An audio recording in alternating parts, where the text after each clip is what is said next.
Hi, my name is Joan, and welcome back to my channel. This is part 4 of my MS story.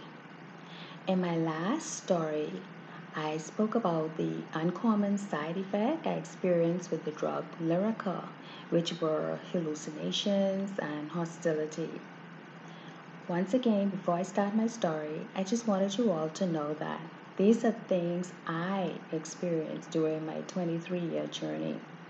Just like MS, which affects everybody differently, the medications I took may not affect you the same way it affected me. Okay? In today's video, I'll be talking about Baclofen, the medication used to, quote, treat spasms in patients with MS or spinal cord disease, unquote. And yes, the less common or rare, like a piece of steak, side effects had to happen to me, okay? I mean, like, why? It just had to happen to me. And what are these less common or rare side effects? They are mental depression or mood and personality changes, seeing or hearing things that aren't there. In other words, hallucination. Just like when I was on the Lyrica. Oh boy. The first week I started the baclofen. Everything was going fine. I was able to sleep without my legs kicking and jerking and waking me up in the middle of the night. Until my mood and personality changed. And I had this very, very strong urge to smoke cigarettes. Yes, cigarettes. June, who can't tolerate the smell of cigarettes, wanted to start smoking. And you know what? The voices I was hearing in my head told me it was okay. I remember my coworker. Yes, you, Chandra, you. I remember her laughing when I said I wanted to smoke. Then, when she realized I was serious, she became a little concerned. When I told my husband, my daughter, my sisters, they were all amused by what I was saying at first until they realized how serious I was. And this this urge to smoke cigarette became real.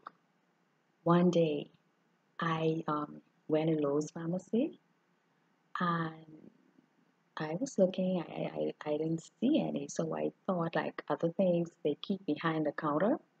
They kept the cigarettes behind the counter. So I asked the cashier for a pack of cigarettes, and she had the nerve to tell me they don't sell cigarettes.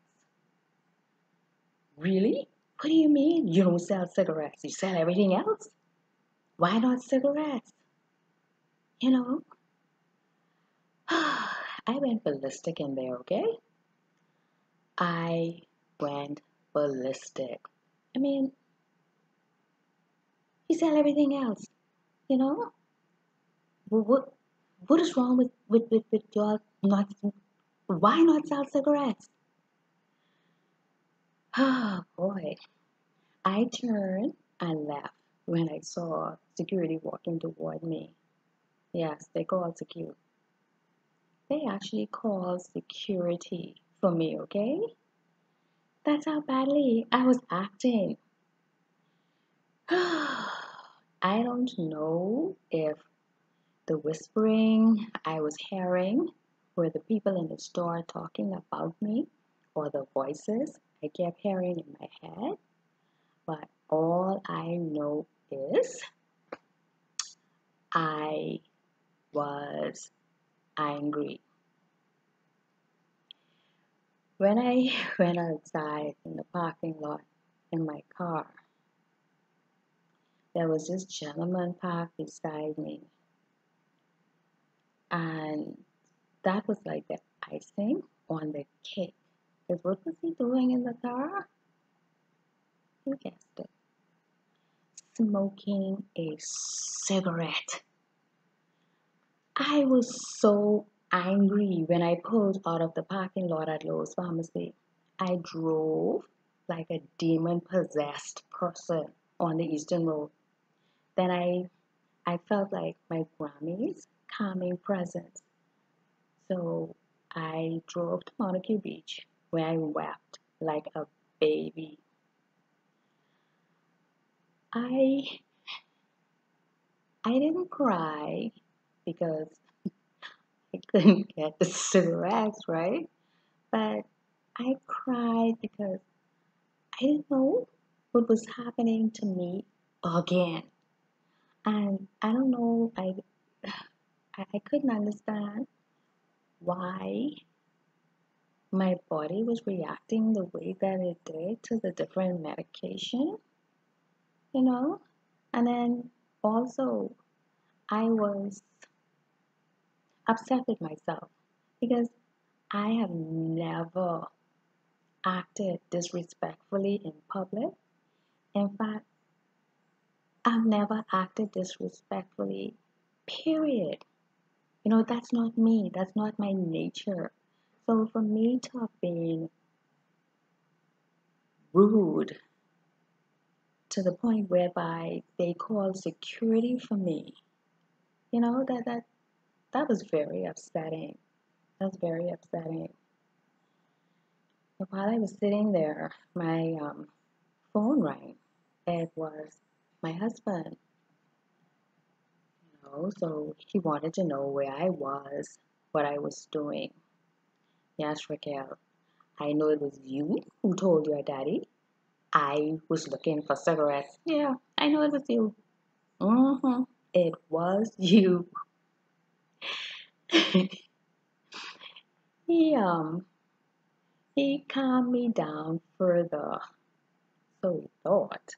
But my Grammy, my guiding angel had already done that. But you know, I gave him that one. I gave him that one. Yeah, so then he suggested that once again we see the doctor because it only could be the medication. We called Dr. Ramin's office, who had no available appointments for another 3 days. So, what you think Smart June asked her doctor? You never guess. So, anyway, I asked my doctor, Dr. Charles Ramin, if he thought it was okay if I purchased the nicotine patch. Yes, the patch that helped people to quit smoking. I wanted to purchase, even though I had never bought or smoked cigarettes. I wanted to slap on one patch. Oh boy. Like the lyrical, I was taken off the Baclofen, and I just made up in my mind that what I was gonna do, I was gonna start exercising and change my diet and just say no to drugs because it was obvious my body couldn't handle the side effects. I've been asked numerous times if I had a second opinion when I was first diagnosed. So, in my next video, I'll be talking about the 2 and 3 opinions I got. Once again, I want to thank you all for watching. And if you haven't already, please like, share, comment, and subscribe to my channel. And to those who have subscribed already, I just want to say thank you from the bottom of my heart. And until my next video, bye.